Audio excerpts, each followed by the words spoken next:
and welcome back to my channel.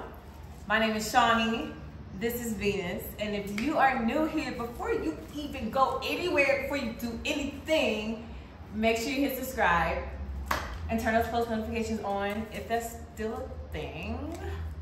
And if you're already part of the family, what's up, what's poppin', y'all? I appreciate you appreciating my content and supporting me.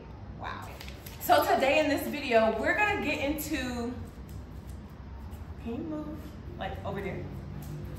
We're gonna get into why I decided to leave Playa Del Carmen and why I'm now in Mexico City. While we do that, we're gonna multitask. Never really been my strong point in life, but we're gonna give it a go today. We're gonna put together my desk chair. As you know, or maybe you don't know if you're new here, I lived in Playa Del Carmen for a year and 8 months. That was my official move abroad, and it was a beautiful time. We had a time. Bruh, I'm trying to record, like.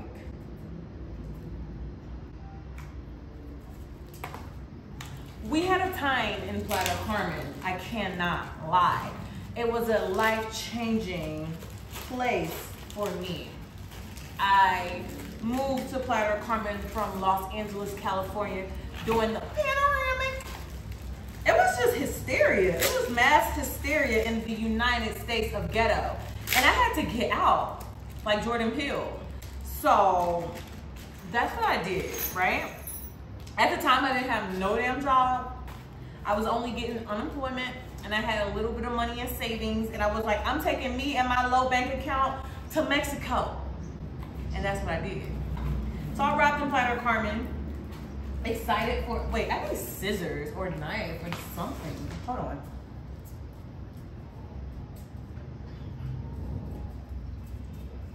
Shark. Sharp objects. I arrived in Playa del Carmen, initially thinking, y'all, that I was gonna stay like 3 to 6 months.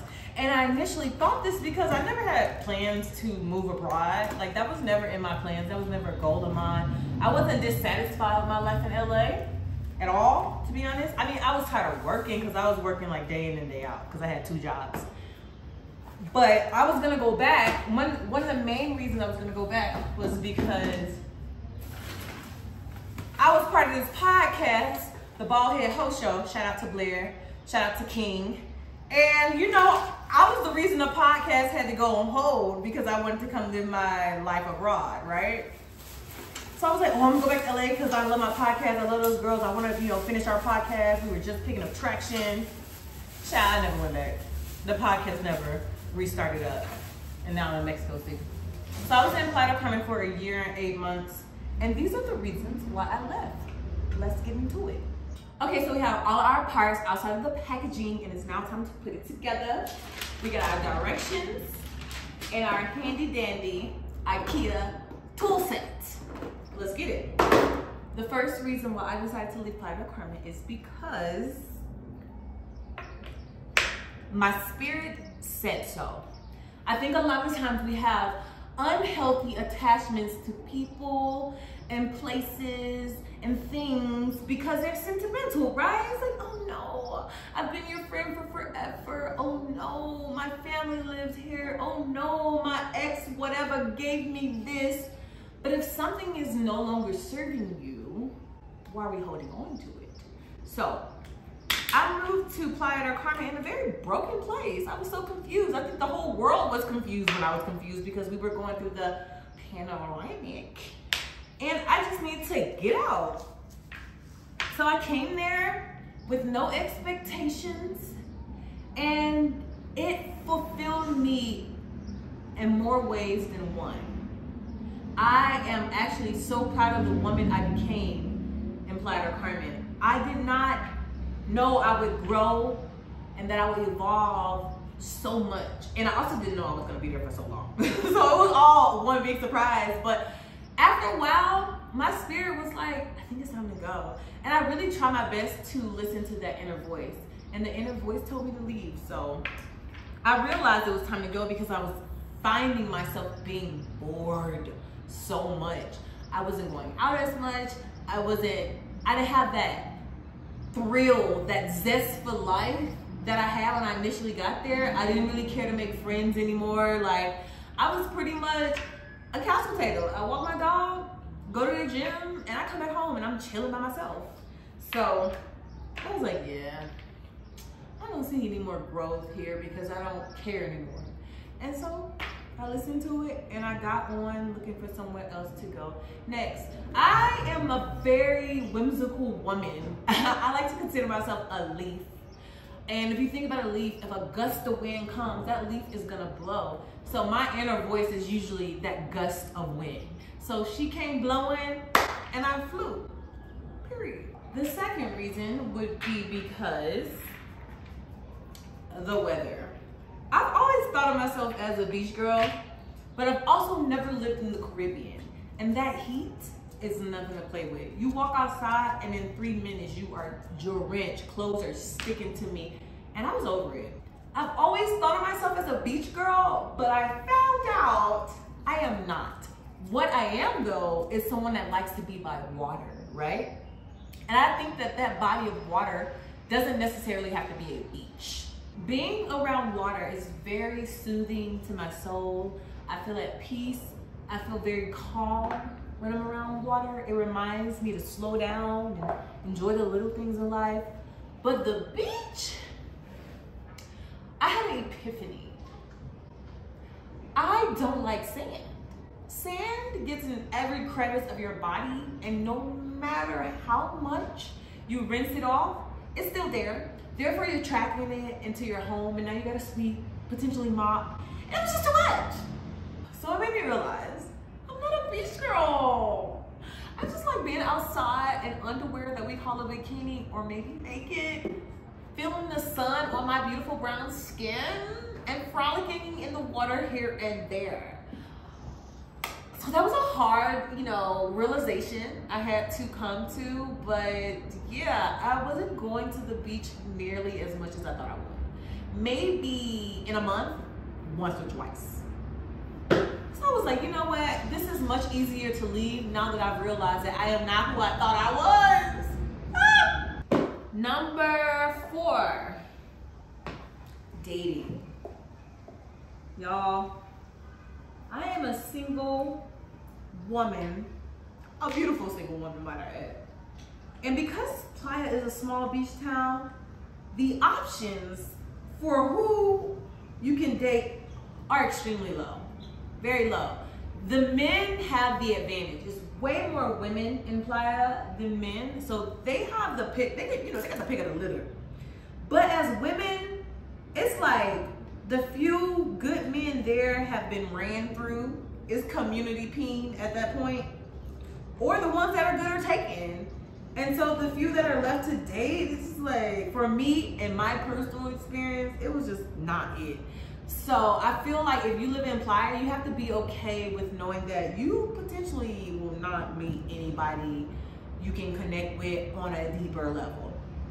So a lot of people I knew would just fool around with tourists, to get their rocks off.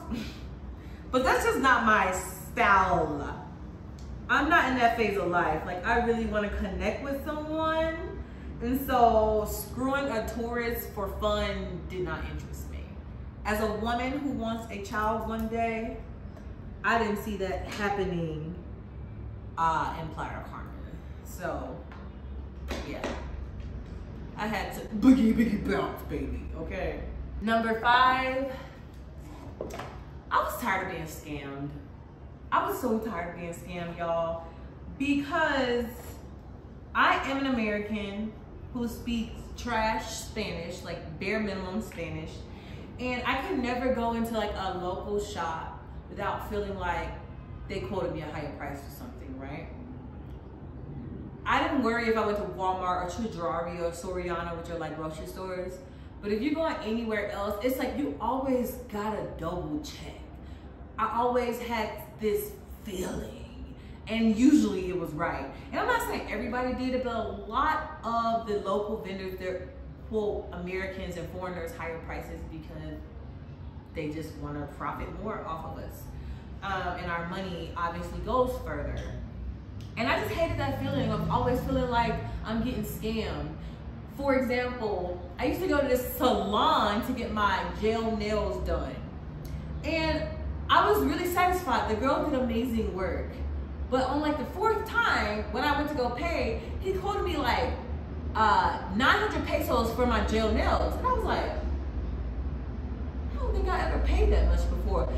So I checked my bank statement just to verify, and I was right. And I was like, it's never this high. And he was like, oh, well, she does this special Russian technique that only she knows, and this is the reason why. And to be honest, I'm not gonna argue with nobody about money that really ain't gonna hurt me. Should I lose it? Like, so I just paid it, but I never went back. And to me, I don't understand how people rather scam you one time than to treat you fairly and have a lifelong customer. Make it make sense. It don't. It is what it is. You just gotta be okay with knowing that you are gonna get scammed a time or 10. And I was over it. To me, my pride and my ego was like, baby, ain't nobody else scamming me. You ain't getting no more money out of me, baby. So I had to do it. Number 6, the lack of things to do. Now, if you're an outdoorsy person, it's gonna be perfect for you, right? But I'm someone that always wants to see something or do something new. I'm very exploratory. Like, my brain is always curious about the next thing. And so there just isn't a lot of things to do for someone like me in Playa. Now, if you're a nature-y person, you can go to cenotes, you can swim with whale sharks, you can free dive, you can scuba dive, scuba, is that what it's called? No, not scuba. Snorkel. You can snorkel the reefs and look at all the beautiful fish. You can paddleboard. There are amusement parks nearby. But like, my soul craves the intellectual side as well. Like, my soul craves museums. My soul craves a spoken word night. You know, my soul craves the arts. As a creative, I crave the arts. And the arts are limited in Playa Del Carmen. Like, there's no shortage of nightlife there. But like, for me, after a while, going out gets old because you see the same people. It may differentiate here and there based on the influx of tourists, but you see the same people, it's the same parties on the same nights. And I mean, I just got bored with it. Like, I'm not trying to do this every week. Damn. And you can go learn to salsa or bachata. That gets old too, so. I love to skate. Ain't no smooth pavement anywhere in Playa to even skate. You know, it's just little things like that. Like, I was bored, child. We gotta put this on now. This part. Yeah. The last and final reason why I decided to leave Playa Del Carmen is because of my dog. Now, Playa Del Carmen is a dog-friendly town. I used to love to go to this cafe called Mi Doggo Cafe because you can bring your dog while you work because there's a lot of digital nomads, as well as Bunker co-working space. You can bring your dog and it's open 24 hours. So I would go at like 11 p.m. and bring Venus and we'll just be in there chilling with like one other person or whatever, right? But technically, you're not supposed to have your dog on the beach. There is a local side of the beach where people bring their dogs, but it's only from like a certain distance that you can have it, because next to like the local side of the beach is a resort and you cannot have your dog on that part of the beach. So to me, that was very stressful. There were like no open areas that you can take your dog to just run and throw a ball. I didn't want to take my dog to the beach every day because I don't want to give her a bath every day because the sand, you know, gets everywhere. So that was kind of frustrating that I didn't have places like that I could take her outside of like, I would take her to like Palacio Municipal. I probably screwed that up in pronunciation, but it's like City Hall, and it's a big concrete area where people just be out there doing all kinds of things. But you can only go at a certain time because of the weather. Think about concrete, your dog's paws, you gotta be conscientious of stuff like that. There's one rinky-dink. When I say rinky-dink dog park there, it's small and it's nothing but dirt. So my dog was always dirty leaving that dog park as well. And people didn't freaking watch their dogs. Like, they would come there, let the dog do whatever, and they just sit down. I mean, I think my dog got good, you know, because all the dogs wanted to hump her. And she is spayed, but like, damn, get your dog. Get your Doberman off my 50-pound pit bull. It was just frustrating. It was very, very frustrating for her not to have any spaces that were nice, that were dedicated to her, that I can take her on a daily basis. Now, the one thing I will say that I appreciate about Playa Del Carmen is their pet hotels. I loved taking Venus to Animal House because on Tuesdays, the dogs swim. And it was the perfect place to take her when I would go out of town, because I think for her size, because it goes by size, I think it was maybe like 215 pesos per day. So like when I went to Portugal for a full month, I think my grand total was like right under $300 for her to be there for a full month. And the only thing you have to do is make sure they have food. You bring them food. So I would buy a big bag of dog food. This one is really giving me problems. Buy a big bag of dog food and take it there, and it would last the whole month. So just having that convenience, as well as veterinarian fees, really are not expensive in Playa del Carmen at all. So that was beautiful. But outside of that, it just wasn't giving what it needs to give. So for her sake, I left. Okay. Woo! Looks like I did it. Oh yeah. So those are the 7 reasons why I decided to leave Playa del Carmen. Now, I'm saying all of this, but on the other side of the coin, I am extremely grateful for my time there. And although it did have its cons, I will say for me, the pros outweighed the cons. It was just my time to go. So if you enjoyed this video, make sure you give it a thumbs up. Drop a comment. If you're new here, you should have been subscribed, but don't forget to subscribe. And I'll see y'all in the next video. I did! Woo!